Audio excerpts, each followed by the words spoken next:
You know what time it is. Showtime. Ladies and gentlemen and Yo, that's ladies. the NYC train. You remember that?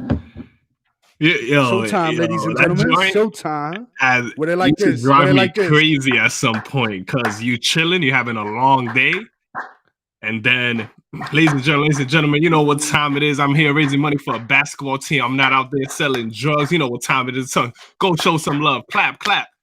At least give us a smile. Give us a smile, yo. And then they You go gotta around give the it to them though. train. It's a hustle. It's a And they hustle. go around the train and then they're like this. They're Yeah, like it's pounding like, everybody. They're like, yo, what's going on, everybody? They're trying to connect with everybody. Yo, I don't know you. Don't give me a yeah, pound, bro. like What's wrong I with you? try to be there, show some love, something like, yo, these dudes is hustling was my mindset. But then at the same time, I'm like, nah, yeah, this is too much right And now. you're I'm just trying tired. to get You're home. tired. What's wrong with Yeah, these some days dudes? I'll be really tired, bro, in that train. Yo, you And ever you be all you knocking hear out in is the a train or no? loud music. Boom, cha, cha, cha, cha, boom, boom. Yo, you be knocking out.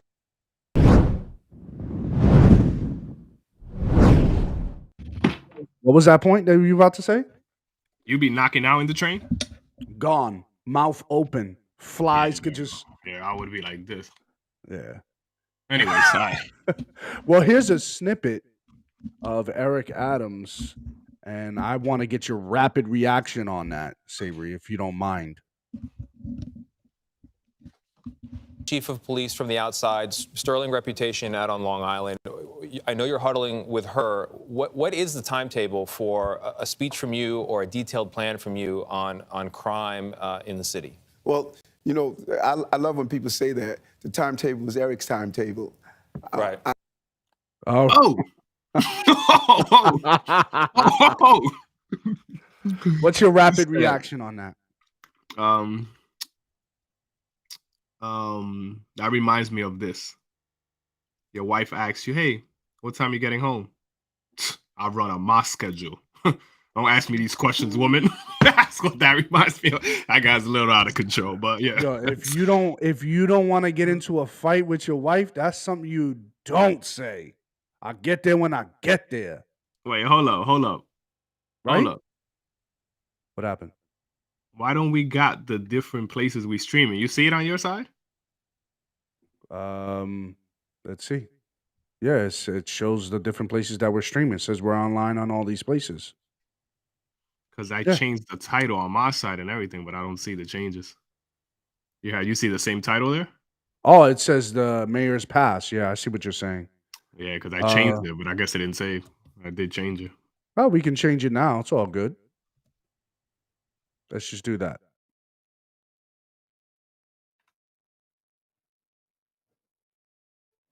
All right. Little technical difficulty. It's all good. All right. So, gonna roll that introduction string. Just be patient with us.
So did we make the adjustment that we needed to make? Oh yeah, we're ready to roll. You know what I'm saying? Right. You're saying they could try to sit us out, but we right back in, baby. They can't hold us down. Is what Come you're on, saying. come on, So man. basically, just to add to that point for our rapid reaction, is that's something probably they talk to him afterwards. That's something you don't say especially when it's affecting so many residents in New York City, the crime rates. Oh, Yeah. it's on Eric's time. No, it's not on Eric's time. My life is not on your time, bro. Yeah, So you send didn't get some cops elected out so here. we can run on your time. You actually get elected to work for the people, right? This is what politicians, when they get arrogant, which when they don't have term limits, gets them to a place where they feel like, this guy's been in public, even though that's a new position for him. Remember, he's been in the public eye for a decade. So you're Yeah. saying, so he's used to this. So for him, it's a power trip. It got to him a bit.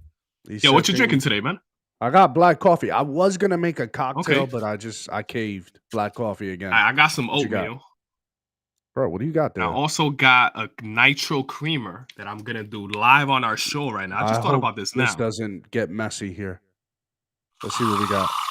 Ooh. Oh, Okay. whoa. Whoa. See, I knew it. I knew it. Damn, You you knew messing it up the too. studio. You messing up the Damn, studio man. here. Come on now. Anyways, All right. let's keep moving, man. Today's topic, of course, we're talking about Eric Adams as the mayor. If you missed our previous episode, please check out Wednesday's episode where we talked about Eric Adams, the past, the man, the who he is, the what he's about. We talked about it. We covered it. And it was impossible for us to cover everything, but we covered some of the most sticky points in which we could expect for the mayor of New York City, the 110th mayor of New York City. So we're going to learn about his approach today. This is why is this a pivotal time in the years to come in New York City? And how could this possibly change our vote, not just for this city, but going forward for the bigger picture? So I had a question for you, Savory, before we move to our next segment. I had a question, and that is, when did you hear the phrase gentrification?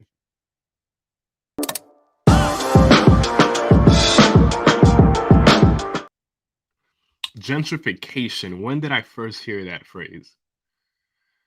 I can't pinpoint the exact time, but I know it was during the time where I started hearing more. It almost coincides with racism to me. Right? This is just my personal experience. The more I started hearing about racism, the more that was at the forefront. Mhm. The word gentrification, it's about economic displacement, but it has an undertone of racism where the people coming in are displacing the people, which was us in the hood, right? So I started hearing that. To answer your question directly, I think I was, when I finally really started hearing it, not until I was in high school. Yeah, if I remember correctly. Yeah, I don't think I heard it in elementary school or junior high school, but when stores started opening up, um, yeah, and stuff like that in the hood, I started hearing that word, and I remember I went with it. I'm like, oh, all right, because you don't want your people to be displaced either, right? It's almost like it tugs at your emotion, like, all right, cool, this is me. And I guess I was never hard on promoting it. Oh, don't do this. It was just a surface thing for me. Like, all right, this doesn't seem that good, But yeah, how about you? Well, I can't hear you right now. Is that me only? No, that's me. Sorry, I had the mute button on. Oh, I okay, don't know. cool. I don't know what's getting into me today. No, Anyways, no, I should have seen it. I didn't see it on your screen. I got your back always. Don't worry. Go ahead. uh, you make a great point. It was usually accompanied. The word was always accompanied with some form of race. Mm-hmm. But if anyone knows the history of New York City, right? My mom, when she moved into Spanish Harlem or existed in Spanish Harlem, Mhm. my brother would always tell me the story about what the demographic was when Spanish people moved into the neighborhood. And the original demographic was Italian. You Mm. had a lot of Italians, you had a lot of Jewish people in Harlem before it was called Spanish Harlem. So a lot of Spanish people came in, they took over, opened bodegas, had Spanish restaurants. I mean, it was like really quick. It was like almost overnight. And now it's Spanish Harlem really quickly. Yeah. So now, because now we have a different demographic and it's particularly white, it's an economic displacement. They're bringing their businesses. It's becoming more expensive. Is no longer what I call District 9, the movie District 9. If anybody knows what I'm talking about, check out that movie. It's no longer that kind of area. So now people attribute it to, oh, I'm being displaced. This has to be racism. Now let's coin a new phrase. Let's call it gentrification. I don't know why it turned Mm. to that, in my opinion, but it just did Yeah. because And we have an issue with each other for yeah, some reason. quick thought on that before our hot next segment is in Washington Heights, uptown Manhattan, prior to Dominicans populating and running it, they called it Little Dominican Republic. It was Irish. right? It was Irishman, right? So You still it see was those gringy yeah, old pubs still in yeah, like USA. Coogan's, right? And Yep. those, those spots were original spots from the early immigrants who started businesses. And again, were they pushed out by the Dominicans, or is that not gentrification? That's a whole nother topic, but And stay tuned, and and guys. they're not necessarily pushed out. It's a lot of times people move. They and Well, that's the you want gentrification term. That's why I said pushed out. Remember, yeah. you don't That's use what we hear. gentrification, but That's what we you hear. say pushed out. I don't think it's pushed out either, but yeah. And a friend of mine told me, he asked me a good question. He said, "What do you call it when a different demographic moves in other than white? What was it called when Hispanics moved into a white neighborhood? They hmm didn't call it gentrification, right? They called it white flight. That's what they Mm. called it. They called it white flight. Oh, So, look at that, guys. Keeping it 100 before I keeping it 100 segment. That's just real as it gets. Wow. yeah, so let's roll that.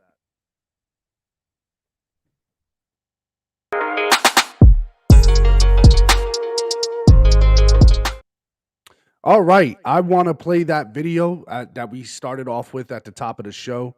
I want to play Roll it it. in its completion because there's some things there that we're just going to walk through and examine for for this keeping 100 segment. And Eric Adams, man, he is something special. I could already tell off the gate, right, just by You that are one something comment. else, Eric. Yeah. But there are other things that he says, and it looks like he's going to get a lot of criticism, which I'm not mad at. I feel like it keeps us honest in a way. So Mhm. let's roll that.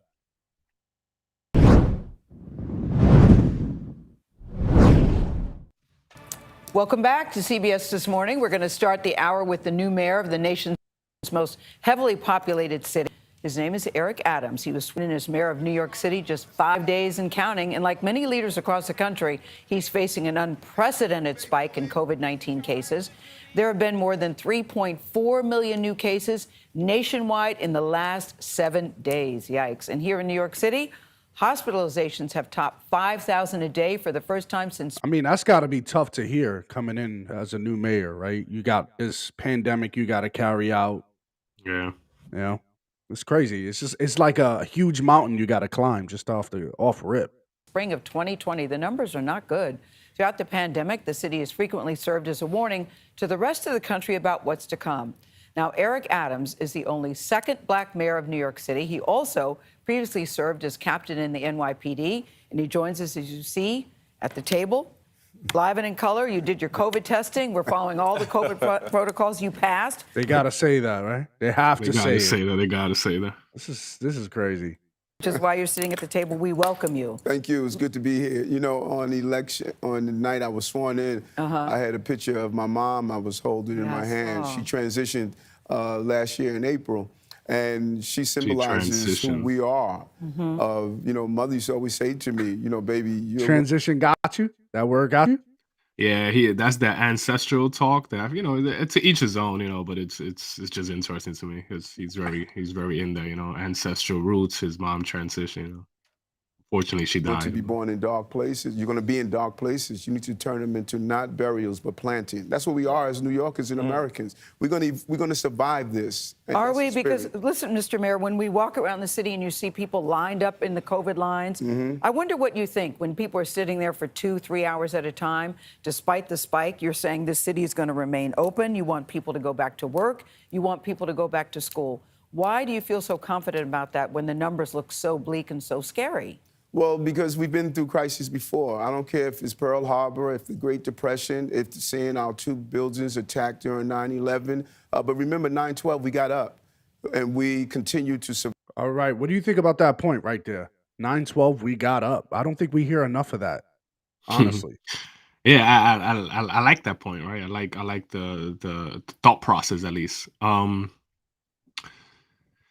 Yeah, he's trying to balance out what a politician does, what the people want, but he also you got to play this game smart, right? Mm-hmm. So at the end of the day is what's economically going to work for my city, right? Sometimes you have to do what people might not like because you got elected. Remember, we live, guys, in a republic, right? We elect an official, they make the decisions, right? It's no longer a democracy once we elect them unless we petition something they don't like. So I think he's playing that middle ground of like, I want to open up because I just got elected and I want the city to boom under my, you know what I'm saying? Because That's right. he understands the reality. So yeah, he's playing that middle ground. But I see the mentality. That's why he's connecting it to I the like other the point. tragedies. I Yeah, I like like that it point. too. Far Yeah. too often we don't talk about September 12th. We did get up. We did fight back. We did punch back.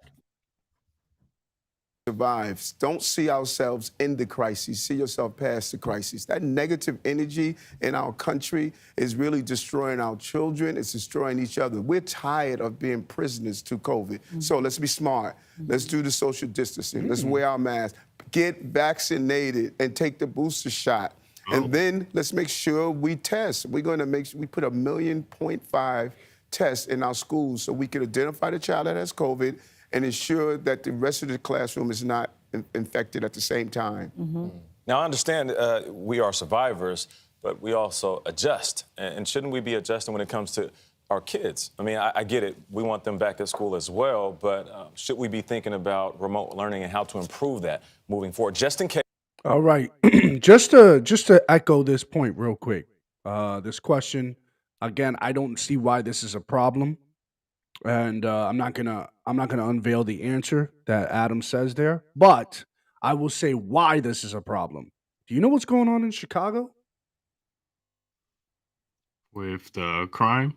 No, not even the crime, dude. The schools are shut down. Lori Lightfoot is Mayor Lori Lightfoot. Leftfoot, I always call her Leftfoot. Lori Lightfoot. She's over there having trouble. She can't get the school union to get the schools to open up. Really? Because of the Omicron variant. I mean, this is out of control. Wow. So it was Where would all this fine and end? dandy when you called it, when you said it, like as a mayor. Like people don't really see the other side of the coin. They'll say, "Okay, I'll make the choice," but then when the choice gets served back and they punch back and say, "Well, we're not going to cave into this because we closed, we operated this way for X amount of time. Now you want us to get back in there? Nah, not happening." So now it's like a mountain. You just created a new mountain, a new issue. Yeah, that's so interesting because again, where do you draw the line and who makes these decisions, right? Because the mayor can make it one day, but then the lead of another company can say this. And, you know, that's why it's in our best interest to move forward and maneuver around there, right? Because it's a balance of being cautious and fighting against it. It's not realistic to just delay the inevitable of opening up the economy. Like, just got to get to it. Yeah. So, yeah. And let's hear his answer here.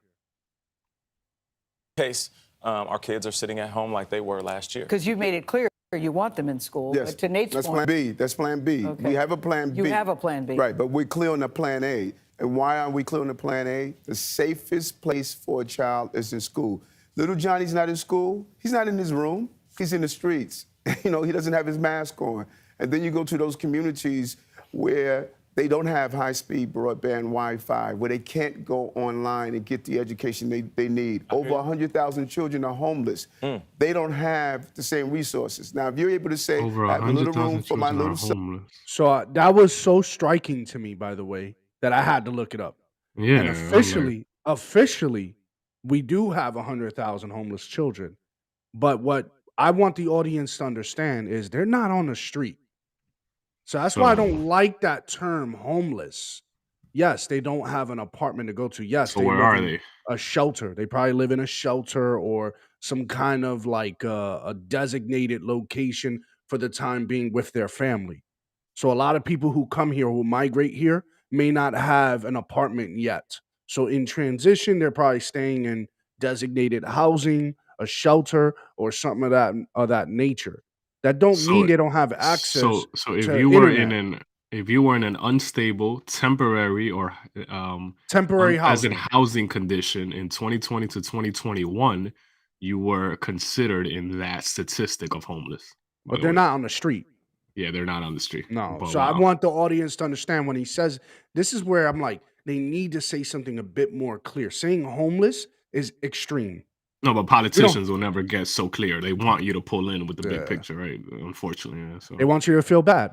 yeah. Son or daughter, Right. with the computer technology, I'm there to support you. then that's fine. But that's not New York, I hear you. particularly in non-English speaking communities. I hear you on that. New York gets a lot of attention nationally, particularly from Republicans who say it's a testing ground for Democratic ideas. And if you look at our big cities, New York. All right. Wait, I had to stop this Wow. because this is the point where I said this is what I've been saying. I've been saying this. What That he part? asked, the question was, a lot of Republicans say, or forget what Republicans say. He said a lot of people say that this is where this is a testing ground for Democrats. And I Yeah. would say it's not just Democrat. This is for progressives. So when Yeah, the this ultimate is testing ground is Cali, and then a smaller here, version of that here, happens in New York, and yeah. then Jersey, in one way or another, tries to follow that to a lesser extent because they're more in that purple range a little bit with their crowd. But yeah, I they would test. I agree say with him. I would say since the third half or the third ending part of Bloomberg to then the 8 years of de Blasio, we have been the testing ground for Yeah, progressive policies, which is why we have now been on this tirade this year about saying, hey, we'll tell you about the policies because they practice this stuff in the inner city. And we'll tell yeah. you if it works or not because we lived it. We Yeah. And there's power in that, right? It's exactly, reminder to people, this is exactly what we're doing here. When you think about our inner city experience, when you think Mhm. about what's said by politicians, when you think about the lies being spread, again, what better person to tell you? Not only a person who's from there, but a person who actually understands and lived that, the dynamics of it. Yeah. But let's keep going here. New York, LA, San Francisco, the ideas are not working. And this brings us to crime. You've got some double-digit increases in some significant areas, and there's a feeling among New Yorkers, I feel it as a New Yorker, and I hear it from other people, that the city's not as safe as it was. It's You're not new a to feeling, this, you just the stats started, show you it. got a deep background in law enforcement. When are we going to see details? Great point. It's not a feeling. This is a fact. Last year, we Right. finished off in the amount of murders, approximately 500 murders in New York City last year, ending the year last year. Highest we've ever had in 14 years. That's You not a see? feeling. It's Yeah, not I a feeling. don't. That's an increase, right? Anyway, It's a, really quick here. 97% increase in shooting incidents, 44% increase in the number of murders, amid the challenges of an this is January 6th article right here. International health pandemic that has strained city residents, police sworn to ensure. Look at the rises I just named. Overall crime was lower than in 2019, dropping a new benchmark, 95, but risen in fear. Yeah, the point is, in 90s and 70s, in different criminal categories, it has risen. So it's not a feeling; it's a it's reality in not. New York. It's a reality. You're right. On this Safe New York plan, and what are you expecting to make this city livable the way it once was? Well said. I'm new to this, but I'm true to this. Okay, I got Here goes You another know that one. I've been doing this for. Here goes another statement you just don't make. Here we go. He's connecting. He's Oh, wow. connecting. Yeah. And I was clear on the campaign trail. I said New York it is gangs and guns. Every time you see a shooting, read the next sentence, gang related. So what did we do yesterday with DA Eric Gonzalez? He showed the graph. He brought down 3 gang crews, violent gang crews, and what happened? Shootings dropped. He brought down a gang crew yesterday that was known for all of Really? the violence in certain parts of Brooklyn. For We have to all go of after the the violence. gangs. Well, everybody agrees you should go after serious violent crime. That's Terrible. not controversial. But the Manhattan DA made comments yesterday about not going after smaller offenses, fair beating, resisting arrest. There were a couple that he listed, and that's controversial. Do you think that stopping big crime begins by going after smaller crime? Yes, I do, but also I know DA Bragg. I respect him. He's a great prosecutor, former U.S. attorney, and here's what I believe in my plan as I speak with. He's a great prosecutor. He's a great prosecutor. Really, Mr. Adams. Again, this is where he needs to calm down with this saying because it's going to bite him. It's going to bite him in the you know Yeah. what. What don't you like about that? Alvin Braggs stated that he is no longer going to prosecute prostitution, resisting arrest, fair evasion, which is known fair evasion which Also, was that's what they known. were alluding to there. That he's those crimes he doesn't want to prosecute any longer. No, he doesn't want to prosecute these things. Mind you, here's the thing about fare evasion. Police have Wow. released statistics that just by them apprehending fare evaders of the subway, they reduced crime, especially violent crime, by a astronomical percent. Meaning that was the known agent to Yeah, yeah. bring You down. start with that, you got more people on the field. Once you take one crime series, you take all of them. You got a bigger presence in the subway and all these Yeah, places. You know, but remember, but really uh, quick too. yeah, Remember go what's ahead. happening in Cali, right? You see what you just said right now, Macho? In Cali, 6 months ago, or a little over 6 months ago, if I remember correctly, they're passing a law that um, if people rob under $1,000, they can't go to jail. So there were people going into stores and walking out. As long as it's under 1,000, they're just walking out with it with confidence in a whole car, fighting the security guard. Yo, get off me! They walking out with it. Why? Because they're not being prosecuted for that. So there you go. And this is what's happening here. Again, it was Again, tested there, now to New York, and then crazy. again, NYPD, look them up on their Twitter and how they would stop fare evaders and check what would be on those fare evaders. I looked at it time and time again: a gun, a machete. So many times they would stop them, apprehend them. They would usually have a weapon on them. So it's like, why are we not? So why is the Manhattan DA They doesn't were want to probably prosecute that? hostile too when they were doing Doesn't that make because no I've got damn stopped for sense. hopping the train before and I never got searched. So that means I would also assume that those people were being reckless and acting strange that they got searched. So it's just, And prostitution. How can you not prosecute prostitution? And someone told me, well, what about legalizing it? Well, don't assume that every prostitute wants to do this willingly. See, we're making these assumptions.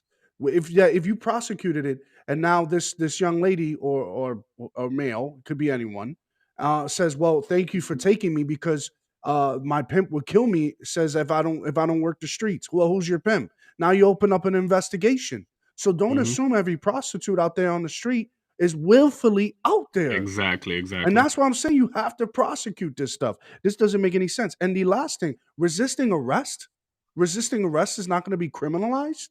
Come on, that doesn't make any darn sense. The other thing is he's bringing armed robbery, which is known as a felony in New York. He's bringing it down to a misdemeanor. So again, how do you like Alvin Bragg's Mayor Adams? That doesn't make any darn sense.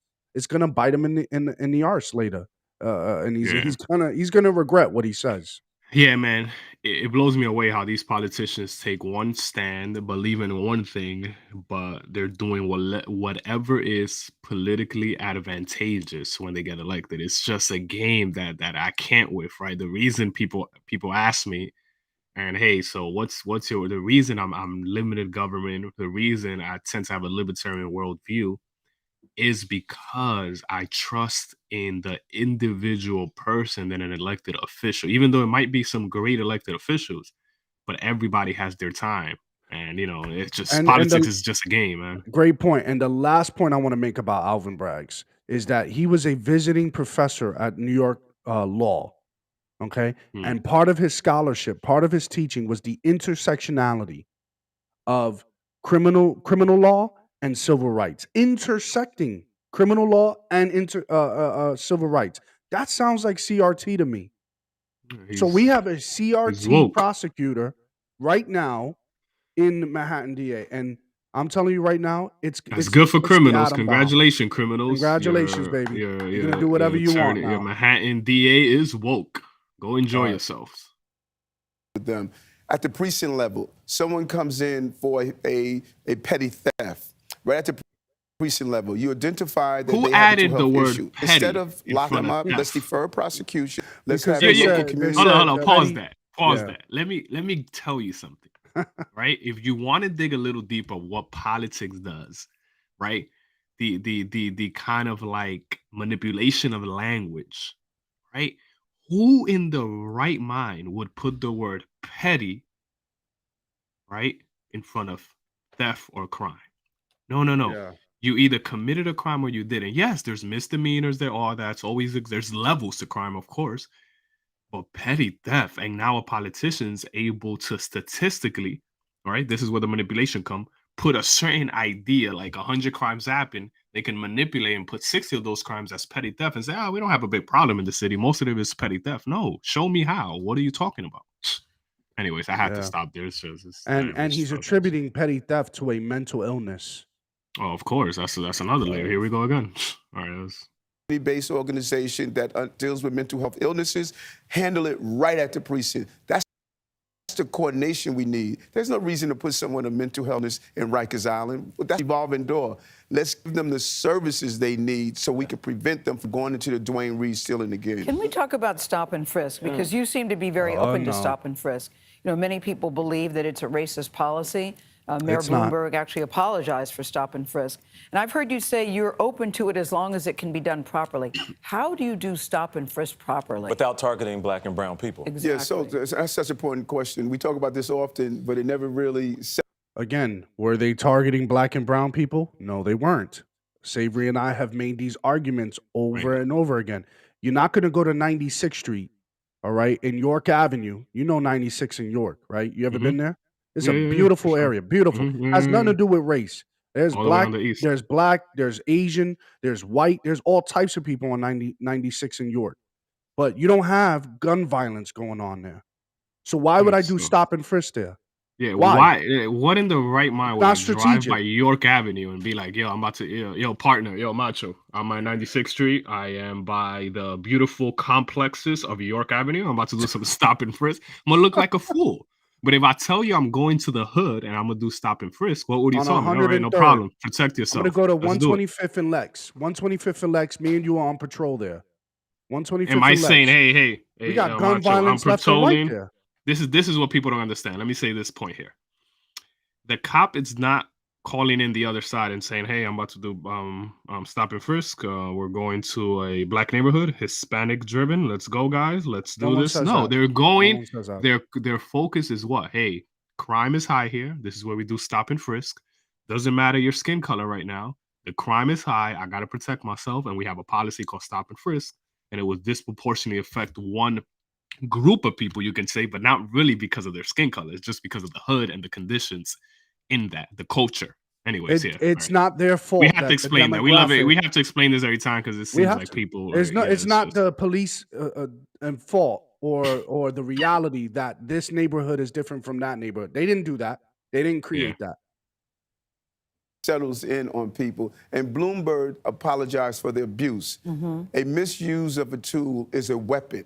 We weaponize a tool. So you call someone, Gail, and you state that there's a man in front of my house. They put a gun in. And Sid Rosenberg of the morning show of 770 WABC says it like this. He says it the best, and I've been saying this for a while. This man talks out of both sides of his mouth. He talks out of both sides of his mouth. The abuse of stop and frisk, really? Stop it. Stop it. And then you want hyperbole. it. So Politics, you want hyperbole. it. You want stop and frisk, but then you're saying, no, we abused it. No, bro, come on. Where are you? Where are you on this?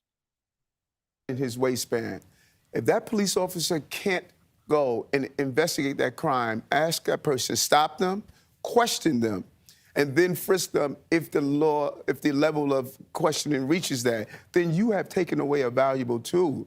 That tool. But that's pretty specific, though, Mr. Mayor. I think a lot of people that complained about stop and frisk was reasonable suspicion, and you can make anything reasonably suspicious, can't you? Yes, and that's the abuse. Remember what I said? Yes. Abuse of a tool is a weapon. And why do I know that so well?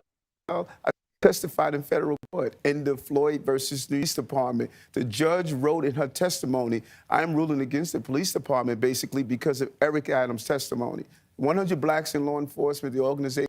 All right, so I think we'll hold on to that. I wanted to make mention of what he's making mention to. He's not talking about George Floyd. This was another person who had the last name Floyd. Mind you, she was an officer. He used her, okay? She had to cover, this was a famous case, by the way. She had to cover her face with glasses and a hoodie to hide and protect her identity. Why? Because she was a police officer. And the other thing is, he was also a police officer. So he was weaponizing himself in the police department. He was going against them. He's a public figure. Oh, my goodness. And he got her fired, by the way. He got her fired. They found out her identity and they fired her. So, Oh man, that's so crazy. it's Again, terrible.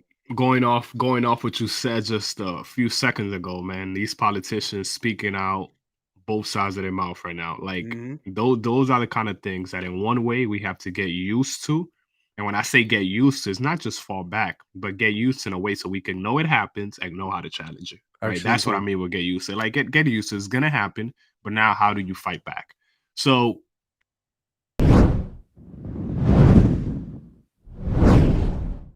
check this clip out now, right?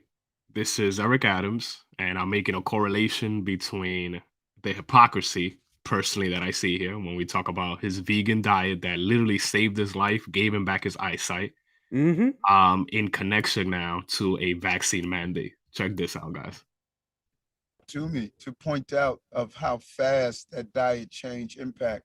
It was only 3 weeks after going whole food plant-based that my vision returned, and 3 months later my nerve damage went away and my diabetes went in remission. How do you make it work? I mean, I understand you cook a lot of your own meals, some recipes from your book, Healthy at Last. So are you meal prepping every day? Are you stopping at plant-based fast food restaurants? How does someone become a vegan and still be as important and busy as you? I have a meal question. prep is so important.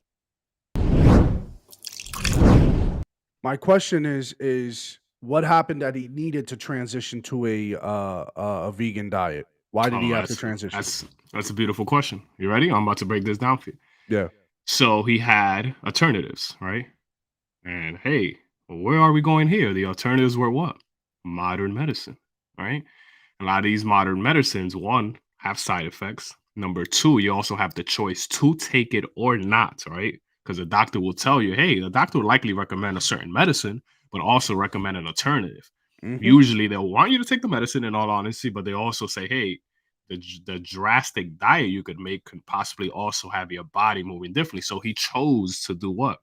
To not involve himself in the medical in the medication industry, right? In the medical industry when he has to take a whole bunch of medication. And I think he also tried a few, didn't really go as planned, right? They didn't, have the results, give the results he wanted. And he ended up doing what? Choosing to do a vegan diet, stay away from those medicines, and it worked out great for him. Within But months. now, within months, but what does he want to do now, right? That's a beautiful question to my point here. Now he's pushing forward with the vaccine mandate. He wants to keep it in place because he thinks everyone should be getting it, knowing, again, FYI, right? This is not about vax or anti-vax. It's just a reality. What do we know about it? And I'll keep it short here is that the vaccine doesn't prevent you from getting it or transmitting the disease, right? So with that said, you can actually make a logical decision, somebody like him and his history, and say, you know what? Let me not play politics here. Let me let people decide what they can do. I recommend people to take it. You can say that. But if you don't, just eat healthy, go to the gym, and get better. Yeah, But he's so not the doing it. the choice that was once presented to him is the choice that's not presented to a lot of NYC residents and for a lot of Americans for that matter. So Exactly. again, how are we talking out of both sides of our mouths, which is beyond me? Again, this is politics talk. That's what they do. Rules for They not me. rules for me, but not for thee. Right? It's just how Mhm. it is. Again, it just doesn't make any darn sense. Yeah. Now, he also in that same video clip that we were playing at the top of the show is he talked about low skill workers. And again, he received some flack for that headlines saying like that Hmm. doesn't sound good, Mr. Mayor, right? Saying things like low skill workers. He says, well, it's in the terms of their education status. And they're like, yeah, we know, but saying that they're a low skill worker, do you think that's a good headline? Literally, they said that on air with him. And he says, oh, okay. And then he starts explaining and starts talking. Well, look, I will give him this. Here's where I will give him this to close out this segment is that I like his candor, right? He's not a polished politician in a sense that he doesn't always say the right things. Mhm. But I will say this he should know better. Yeah. He should know better if you're coming from the inner city. You should know how you should carry yourself, how you should have these kind of conversations. Calling someone who's a dishwasher at a restaurant a low skilled worker is not what you that's not what you say. You don't say that. you would say it's an entry level job, right? That's an entry level Yeah. job. Yeah, but to be honest, I see where you're coming from, but I would disagree with you and him here because in my opinion, I agree with like it's not a big deal, man. We have these politicians. The more we Oh, make them ultimately, yeah. afraid to really speak a certain way, the less truth we'll hear at the end of the day because we're forcing Ah, them to filter themselves. So this is where I'm like, look, low skilled workers. Yes, I had a low skilled job when I worked in the supermarket. It's okay. I don't have the high skilled job, but maybe it is what it is. Forget the politics. What are you trying to say and how are you going to help? Now it's like people are so sensitive now, but which I see where people are essentially, going. which Yeah. essentially, absolutely, you're 100% right. And essentially, what he's saying is we need to get people back to work because you can't do dishwashing remotely, right? You don't Yeah, dishwash for a restaurant remotely. So exactly. people need to take this serious. We need to get back to work. We need to do it safe. We need to be strong. NYC strong. This should be a new slogan. NYC I like strong. that. Let's move Like that. forward. Let's change this. Now, did you have another point for this segment? No, it was another clip on him saying the vaccine, but I'll just explain it was him now forcing the vaccine. I won't play the video on that, but the point is he's doing exactly the opposite of what helped him. So yeah. Yeah, and it doesn't make sense.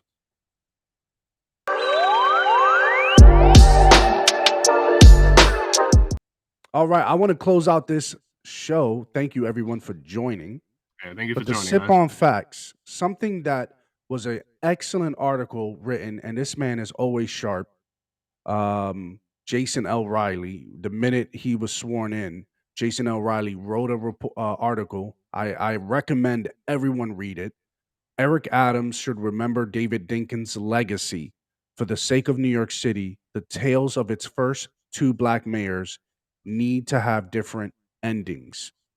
So Jason is actually praying for Adam's success here, despite his criticism in this article. So the Wall Street Journal, Jason Riley, the title of that is Eric Adams should remember David Dinkins' legacy, and particularly the legacy in which Dinkins did not attribute or deal with, which is crime. He didn't deal with crime. He made everything about race, and that ended up to his demise when because the city was in ruins Mhm. under David Dinkins towards the tail end of his administration. It was Giuliani, Savory. It Yeah, was facts. Giuliani that came in and first dealt with this. And I'll say this: a safe city is a great city, and he dealt with crime immediately out the gate.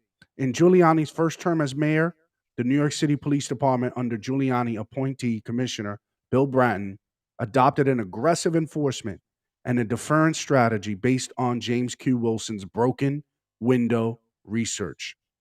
So this involved a lot of crackdowns. They dealt with gangs, they dealt with the mob, they dealt with so much because they knew that if we clean up this city in terms of the crime, so many people would move here, raise their families here, open up businesses here. This would be the melting pot.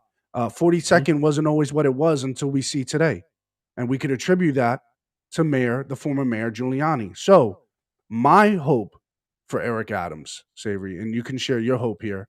My hope is that he does the very same thing that gave not only Bloomberg success, but gave Mayor Giuliani success. A safe city is a great city, and Eric Adams will be reelected.